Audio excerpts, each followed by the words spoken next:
নমস্কার, বাঙালির পেটপুয়া চ্যানেলে আপনাদের সকলকে জানাই স্বাগত। আজকে আমি খুব সুন্দর একটা টেস্টি পকোড়া তৈরি করে আপনাদের সঙ্গে শেয়ার করব।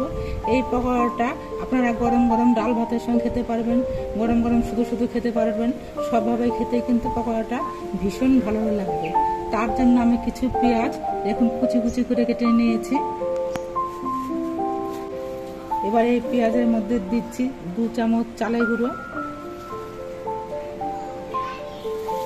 2 চামচ বেসন। প্রথমে আমি 2 চামচ করে দিচ্ছি, মাখানোর সময় যদি লাগে তখন একটু নিয়ে নেব। দিচ্ছি পরিমাণ মতো নুন, অল্প করে একটু হলুদের গুঁড়ো, অল্প করে একটু জিরে গুঁড়ো, অল্প একটু আদার গুঁড়ো, কাঁচা লঙ্কা কুচি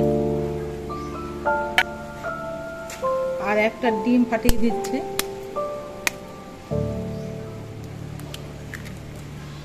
এর মধ্যে এক্সট্রা কোনো জল দেব না, এই ডিমটা দিয়ে আমি মাখিয়ে নেব। সব কিছু দিয়ে আমি হাত দিয়ে সুন্দরভাবে মাখিয়ে নিয়েছি। এই দেখুন। এবার পকোড়াগুলো ভাজার জন্য আমি গ্যাসটা ধরিয়ে একটা কড়াই বসিয়ে দিয়েছি। কড়াইটা বেশ ভালো মতো গরম হয়ে আছে। এবার এই পকোড়াগুলো ভাজার জন্য দিয়ে দিচ্ছি সাদা তেল। কড়াইয়ের তেলটা বেশ ভালো মতো গরম হয়ে যাওয়ার পর তেলটা আমি এভাবে কড়াইয়ের চারপাশে লাগিয়ে নিচ্ছি।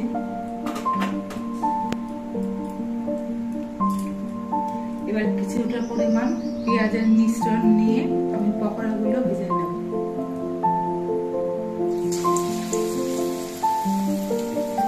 বেশ কয়েকটা একসঙ্গে দিয়ে ভাজা যাবে, আর এই সময় কিন্তু গ্যাসের ফ্লেমটা মিডিয়াম ভাবে রাখতে হবে, খুব বাড়িয়ে দিলে পুড়ে যাবে।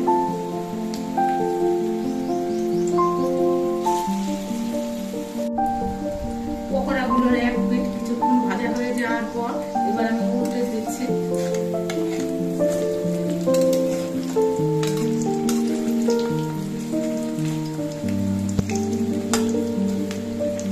এবার এই পিঠটা কিন্তু কিছুক্ষণ ভেজে নিতে হবে, পিঠে বেশ লালচে রং ধরিয়ে ভেজে নিতে হবে।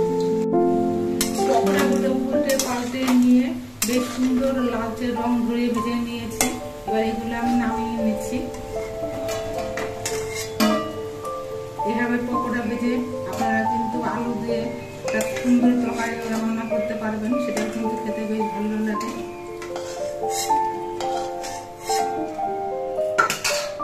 এইভাবে আমি কিন্তু বাকি পকোড়াগুলো ভেজে নিচ্ছি।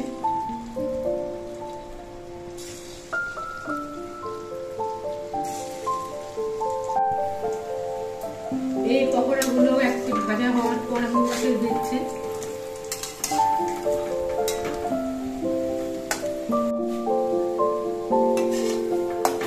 সবগুলো পকোড়ায় আমার ভেজে নেওয়া হয়ে গেছে,